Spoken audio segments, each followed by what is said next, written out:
In the shadows of Toronto's Thorncliffe Park, 19-year-old Salman Jogiat, better known in the streets as Sonic, rose to infamy as the alleged leader of a violent street gang that drew the full attention of the city's guns and gangs unit. There are 95 charges in all, and police allege the ringleader is a Toronto man, Salman Jogiat, who faces by far the most counts at 42, including 2 of attempted murder and 8 of conspiracy to commit murder. He is just 19 years old. By the summer of 2020, after an 8-month investigation, police executed a major takedown project targeting Sonic and his crew, laying nearly 100 charges ranging from attempted murder and conspiracy to commit murder to firearms trafficking and drug dealing. But it wasn't just the volume of charges that shocked the city or the age of the so-called gang leader. It was Sonic's boldness. Before his arrest, he was allegedly prepared to put a $100,000 bounty on the head of the man who killed his cousin, a chilling move that marked a turning point in the case. This wasn't just street talk. Police intelligence confirmed the threat was real, revealing a deeper level of organization, control, and violent intent. What began as neighborhood beef had spiraled into high-stakes retaliation backed by serious money, cementing Sonic as more than just a local figure. He became a central player in Toronto's growing gang conflict and an online topic of obsession and speculation. This is the story of Sonic. Yeah, the Thorncliffe right here for you guys. Residents living in Thorncliffe Park say there's a change happening in the area and not a good one. Thorncliffe did see year-over-year jumps in robberies, child abuse calls, and car thefts. This area has been an area where they have lots of gangs, and it's very threatening sometimes. Now from the Thorncliffe area, where police are on the scene of a shooting, they say several callers reported hearing multiple gunshots. Thorncliffe shit! Born on December 6, 2001, Sonic was the third of 4 children raised in a struggling immigrant household in Thorncliffe Park, a densely populated East York neighborhood. Once a racetrack and farmland, Thorncliffe Park, nicknamed TPK by locals, transformed into one of Toronto's most unique and diverse urban communities, home to more than 25,000 residents. Known as Little Pakistan, over 63% of the population were immigrants as of 2016, with nearly 90% identifying as Muslim and large communities from Pakistan, India, Bangladesh, Syria, and Afghanistan. Sonic's parents immigrated from Gujarat, India, his father arriving in 1993 with only a 5th grade education and limited English. He scraped together a living by selling fruits and vegetables on street corners, sometimes supplemented by social assistance. His mother arrived in 1995 through an arranged marriage and stayed at home to raise her 4 children in a cramped cockroach and vermin-infested 2-bedroom apartment. Their household was plagued by poverty and domestic violence, set against the broader backdrop of a neighborhood marked by crime, economic struggle, and overcrowded housing.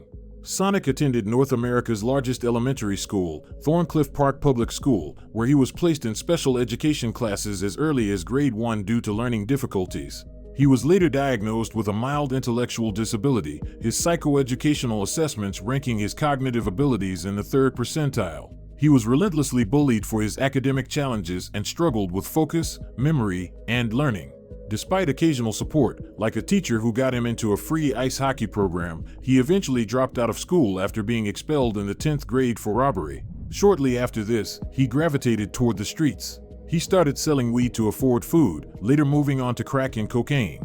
By the age of 16, he was already in the system. He was convicted on October 5, 2018, for drug possession, drug trafficking, and failing to comply with a recognizance. He was sentenced to 18 months probation and received a mandatory weapons prohibition. But the real turning point came a year later when he was shot in the leg while attending the annual Taste of the Danforth Festival, an attack allegedly sparked by neighborhood tensions after he was seen wearing a Thorncliffe Park-affiliated sports hoodie. Rather than scare him straight, the shooting pushed him deeper into the streets. You see, even with a packed community center and programs like the Friday Bazaar trying to hold things together, TPK couldn't escape its struggles with gun violence. In 2018, the growing issue exploded onto international headlines when Faisal Hussein, a local kid, carried out the Danforth mass shooting. The gun was traced back to his brother, Fahad Hussein, a known member of a local Thorncliffe gang dubbed the Thorncliffe Park Kings. It was a harsh reminder that under all the community pride and immigrant hustle, the streets still had a heavy hand in shaping lives here. In addition to gun violence, Thorncliffe Park had been haunted for decades by deep-rooted gang violence, including long-standing tensions with crews reigning from the nearby Flemingdon Park neighborhood. Flemingdon Park, often called Flemo by locals, holds a rich and often overlooked place in Toronto's musical history, particularly in hip-hop, rap, and R&B. Despite being a small, tightly packed neighborhood in East York, Flemo has produced an impressive number of influential artists who helped shape the sound and culture of Toronto's urban music scene long before it hit the global stage. With the help of artists like Cardinal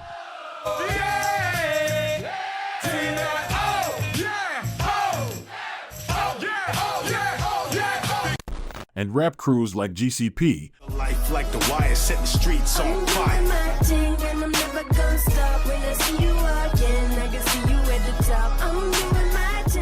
Flemo became one of the first neighborhoods where you could hear rap verses laced with local slang, references to Toronto-specific issues, and a storytelling style that felt raw and unfiltered. Flemo artists undoubtedly played a pivotal role in laying the foundation for what would eventually be known as the Toronto Sound. Annual block parties and underground shows were crucial in building Flemo's grassroots music scene, even when mainstream recognition was hard to come by. But while Flemo was carving out its cultural identity through music, it was also grappling with a much darker reality. The long-standing gang rivalry between Flemo and TPK wasn't just about proximity, it was a clash born out of poverty and territorial pride. Though only a short walk apart in East York, these two densely populated immigrant-heavy communities have been at odds for over a decade, with gangs like the Flemo Park Bloods and the Thorncliffe Park Kings exchanging gunfire, stabbings, and threats in a deadly game of retribution. Violence between the two intensified in the early 2000s when outlaw motorcycle gangs and the Italian mafia began hiring Afghan-affiliated groups from Thorncliffe to do their dirty work. The violence in East York reached its peak in 2006 with the savage murder of 17-year-old Omar Wellington from Flemo, who was reportedly stabbed, tortured, and left to die in a ravine near his home for failing to return a $1,500 firearm to his crew. The killing shook the city, prompting the Toronto Community Housing Corporation to install over 120 surveillance cameras throughout Flemo's low-rises at a cost of nearly $1 million. Yet, many were quickly vandalized, and by the following year, at least 22 cameras were inoperable. Throughout the late 2000s and early 2010s, police launched several targeted raids aimed at dismantling the crews causing carnage in East York, including the Flemo Park Bloods, Thorncliffe's Afghan Fighting Generation, and the Thorncliffe Park Kings. At the time, Canada began relying heavily on immigration enforcement to disrupt gang structures by deporting key figures, a strategy previously used to break up Tamil gangs in Toronto, Haitian gangs in Montreal, and Honduran gangs in Vancouver. However, traditional convictions were often hard to secure due to a lack of witness cooperation and a deeply embedded fear of being labeled a snitch. While these crackdowns helped reduce open conflict between Flemo and TPK, they didn't erase the violence, they simply changed its form. Today, the gang war has turned inward. Thorncliffe Park now faces a new wave of violence not from rival neighborhoods, but from within its own walls. A younger generation of Thorncliffe Park-bred gang members, raised during the height of the original feud, have begun turning on each other at an alarming rate. What was once about neighborhood loyalty has evolved into personal vendettas. Social media platforms like Instagram and YouTube have become battlegrounds, with diss tracks, Instagram Lives, and encrypted stories serving both as threats and provocations. The music scene in the area has mirrored this shift, with local rappers like Roadrunner gaining attention for subtly referencing ongoing feuds and the street life that fuels them. Runner, these scars so deep, I never go hell. Only time I feel alive when I pop these pills. Roadrunner is a Pakistani-Canadian rapper from Thorncliffe Park, known for his raw storytelling and melodic flow. He first made waves with his 2019 single Never Again, followed by standout tracks like Freezing and Nightmares. Even after being shot 7 times and arrested during a raid the following year, where officers found around 80 grams of cocaine and more than $5,000 stuffed inside a backpack, Roadrunner's momentum didn't slow. He was placed on house arrest for the rest of the year, but used the time wisely, dropping his debut project Forever Alone, which topped iTunes Canada's hip-hop chart. Runner and Sonic were close, tight enough that Sonic made an appearance in Roadrunner's music video for the song Freezing, flashing a stack of cash nearly as long as his head. Their bond ran deeper than visuals, and the opening credits of Aftermath, a heartfelt track dedicated to his late friend Nuski. Roadrunner calls for the freedom of Sonic, who was behind bars at the time of the song's release. Sonic was once Roadrunner's right-hand man, but after Nuski was killed, the gang dynamics in TPK unraveled fast, setting off a deadly domino effect of bloodshed and revenge. Let's be honest, in the streets, getting finessed is the quickest way to take a loss. And whether it's in real life or online, the game doesn't change. If you're not moving smart, you're getting played. That's why you need Coopert, a completely free browser extension that saves you money every time you shop online. It works with Chrome, Firefox, Edge, Opera, and even Safari on mobile, so you're covered no matter what device you're using. Over 6 million people on desktop and 3 million on mobile trust Coopert to help them stack smart, with support for more than 200,000 stores worldwide. Here's how it works. Coopert automatically applies the best coupon codes at checkout, compares prices across sites, and gives you cashback rewards. It supports cashback from over 76,000 retailers, including spots like Temu, Walmart, Macy's, Sephora, and more. And here's the best part. The more you shop with Coopert, the faster your cashback gets processed, usually in about 15 days on average. Whether it's through gift card, PayPal, or straight to your bank card, you can redeem your rewards however you want. With over 3 million retailers backing it, Coopert is basically the plug for online savings. All you gotta do is install the extension, make a free account, and when you hit checkout, tap the Coopert button. It'll then test the best codes and show you how much you just saved. So don't let the system rob you. Click the link below to install Coopert and never overpay online again.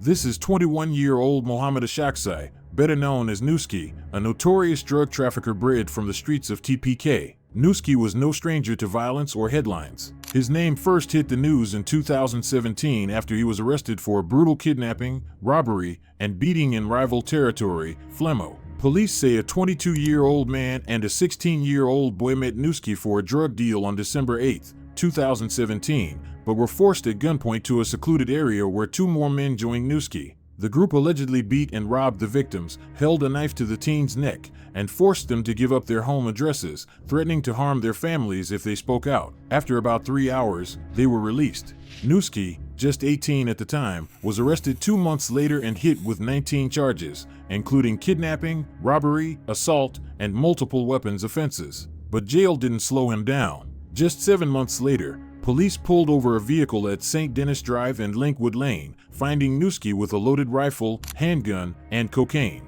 He and 2 others were arrested and charged with 13 offenses, including firearm possession and trafficking cocaine. Then came the 2019 road rage incident that made headlines. While driving a black Range Rover along Danforth Avenue, Nuski crashed into another man's car. When the man began photographing the scene, Nuski and an accomplice attacked him. When a 74-year-old bystander tried to help, Nuski, armed with a knife, assaulted him too, sending him to the hospital. Nuski fled but was quickly hit with a warrant and eventually surrendered to police, facing multiple charges including assault with a weapon and robbery. Despite his mounting legal troubles, Nuski's reputation on the streets only grew. Known for being fearless and confrontational, he became a respected name in TPK and was reportedly on his way to making $1 million purely from drug sales. But by 2019, Toronto Police's Guns and Gangs unit had Nuski and his growing empire under a months-long investigation. They called it Project Kraken. Launched by Toronto Police in 2019, Project Kraken was a major crackdown on the Chester Lee Gang, a Scarborough-based crew deeply involved in drug trafficking, firearms smuggling, and violent robberies across the GTA. Although Nuski wasn't officially a Chester Lee member, investigators believed he was closely tied to their operations. This wasn't street-level crime, it was organized and calculated. One of their boldest tactics involved using the corrupt tow truck industry. Here's how it worked. Before a robbery, someone would fire a gun in a nearby plaza to draw police away. Meanwhile, a tow truck would ram into a jewelry store's entrance. Seconds later, masked crew members would flood inside, clearing out hundreds of thousands of dollars worth of goods, all in under a minute. Police caught onto the pattern and started tracking them.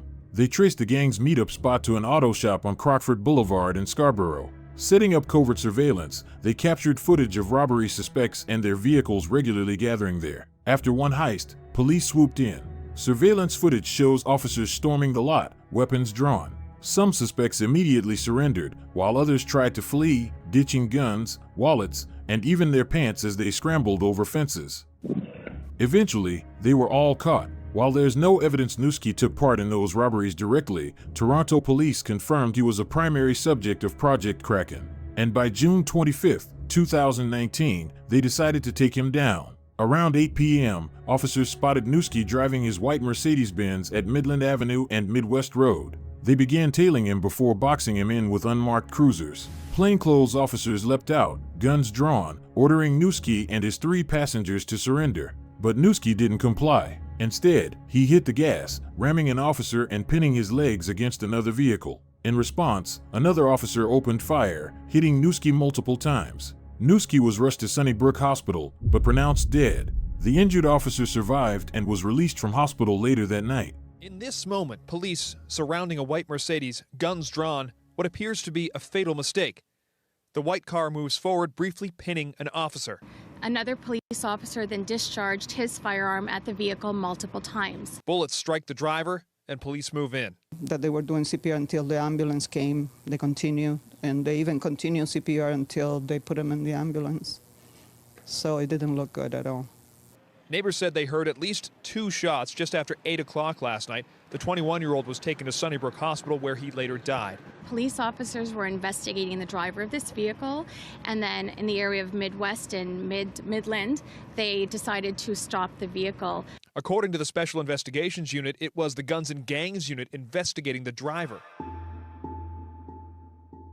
Nuski's death sent shockwaves through his family and friends, but for the streets, it meant opportunity. Rumors quickly spread online that Nuski had built a drug operation pulling in hundreds of thousands of dollars, and with him gone, someone had to take over. One of those eager to step up was 16-year-old Nasrullah Abdul Rashid, better known as CC. But there was a problem. His buddy Sonic, who was a few years older and far more experienced, believed he was next in line to inherit the trapline. Although CC and Sonic were friends, the tension between them grew fast.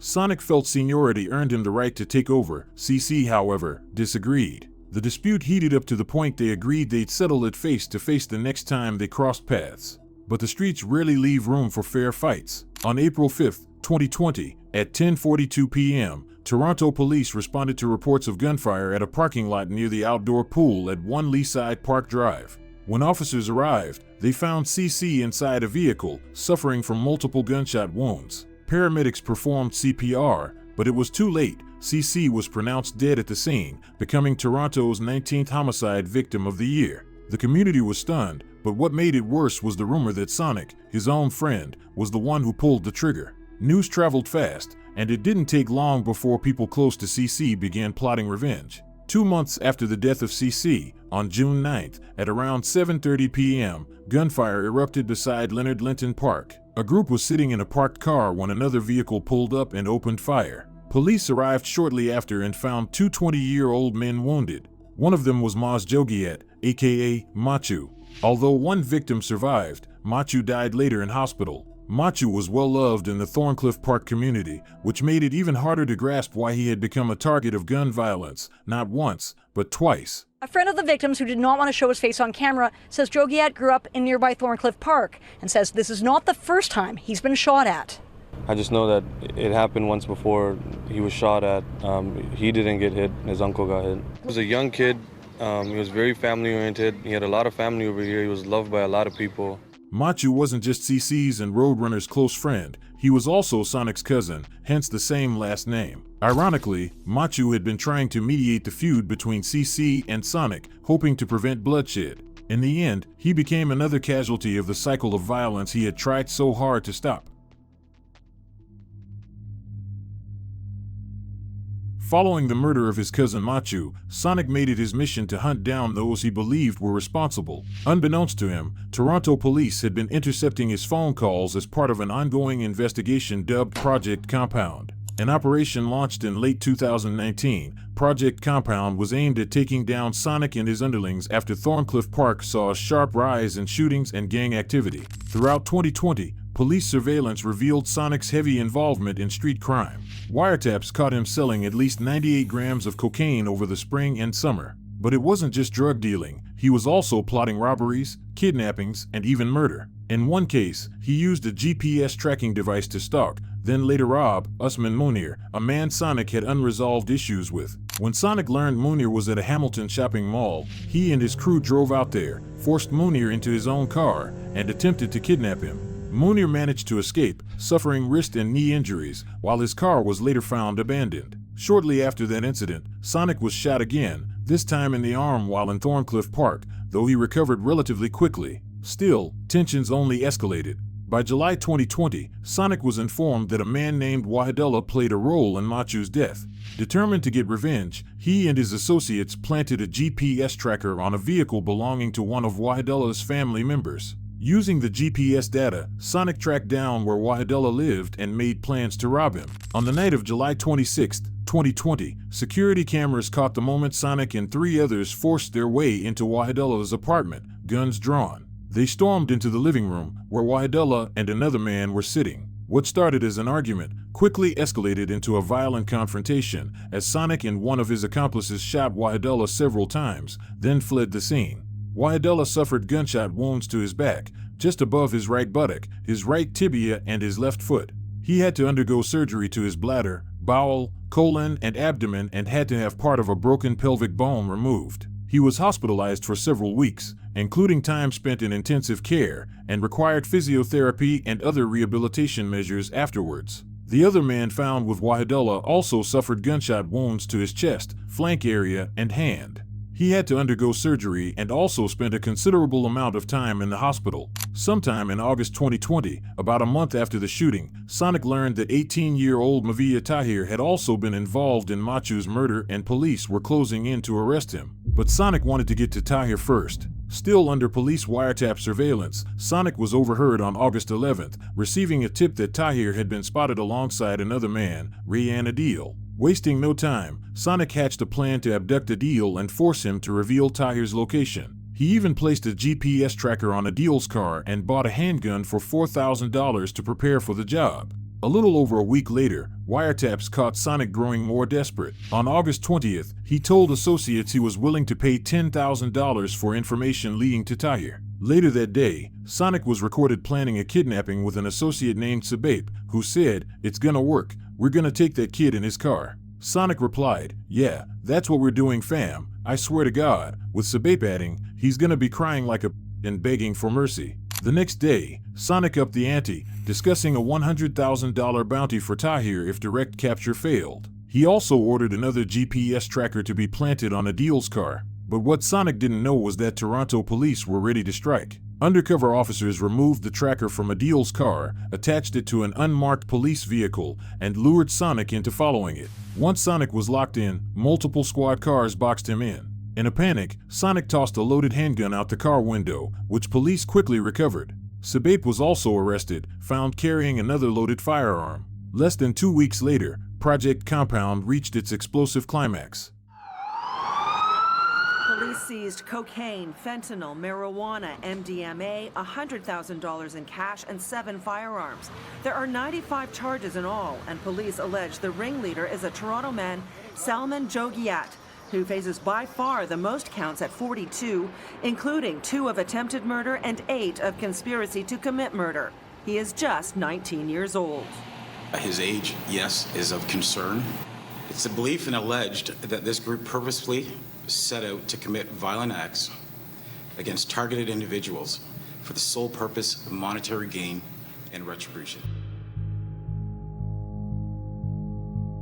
Less than 2 weeks after Sonic's dramatic arrest, Project Compound came crashing down. On September 3, 2020, Toronto's Gun and Gang Task Force executed a series of coordinated raids on 9 residences in Toronto and 3 in Cambridge. The results were massive. Over $100,000 in cash seized, 7 firearms recovered, along with a half kilo of cocaine, 18 pounds of marijuana, a stash of MDMA, and 65 grams of fentanyl. In total, 11 people were arrested, facing a combined 95 charges. At the center of it all was 19-year-old Sonic, who investigators named as the leader of the group. He was slapped with the most charges, including 2 counts of attempted murder and 8 counts of conspiracy to commit murder. And the dominoes kept falling. Just a few weeks later, on September 21st, police arrested 18-year-old Mavia Tahir, one of the original targets of Sonic's deadly manhunt. Tahir was charged with first-degree murder and attempted murder for his role in the killing of Machu.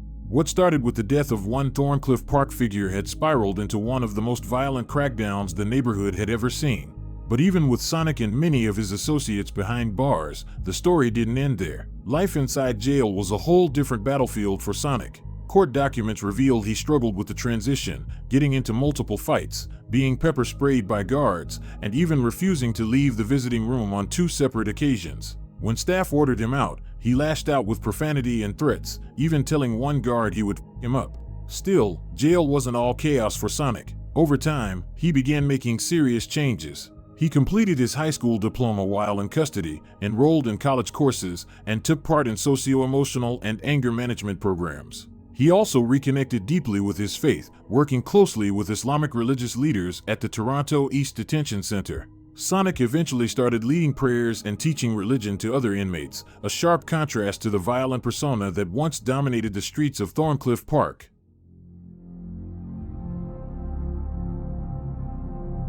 Because of the pandemic, Sonic's trial dates were pushed back to 2024. His first trial centered around the death of CC. During the proceedings, the Crown contended that Sonic had planned and deliberated over CC's killing and was involved either as a principal or as a party.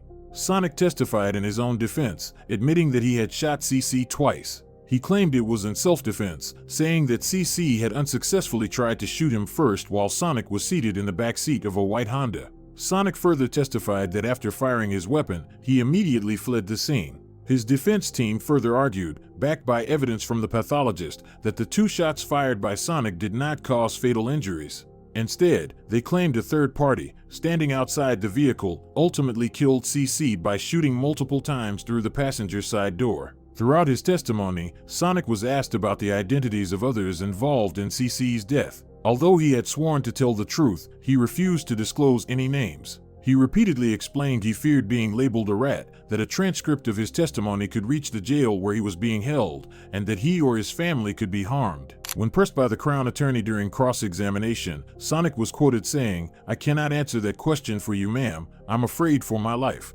After multiple warnings from the judge, Sonic was cited for contempt of court. With the support of pathologist evidence, Sonic was found not guilty in the murder of CC. Instead, he pleaded guilty to contempt of court for refusing to name others involved, moving straight to sentencing. Reading his decision, Justice Campbell was clear. By refusing to follow my direct orders about questions properly put to him, he was clearly guilty of contempt of court. Indeed, his refusal to follow those orders strikes at the very heart of the justice system, and now compels the imposition of a significant penitentiary term of imprisonment for his blatant contempt of court. The Crown sought a 4-year sentence. The defense recommended between 24 to 30 months. Campbell, however, ruled that a 3-year penitentiary term was appropriate, noting that it was consistent with past sentences for similar cases. Before Sonic was led away, Campbell addressed him directly, urging him to change his path. "I'm confident you can do better," he said before pointing out Sonic's accomplishments like completing his high school diploma and starting college courses while in custody. Sonic's time in court wasn't over just yet. On June 18, 2024, sentencing for Project Compound was underway. In relation to his involvement in the attempted murder of Waidola, the intercepted wiretaps revealing his drug trafficking activities and his persistent efforts to track down Mavia Tahir. Sonic was found guilty of 1 count of attempted murder, conspiracy to forcibly confine, possession of a firearm while prohibited, and trafficking in a controlled substance. He was sentenced to 14 years in prison. After receiving credit for 69 months already served, Sonic was left with 8 years and 3 months still to complete. According to Dr. Vitopoulos, a psychologist who worked closely with him during his incarceration, Sonic has expressed that he no longer feels hate toward anyone. Once released, he hopes to stay committed to his religion, marry his longtime girlfriend, and find steady work in the construction industry. Whether he can truly leave his past behind remains to be seen, but for now, Sonic appears ready to turn the page on a life that almost destroyed him.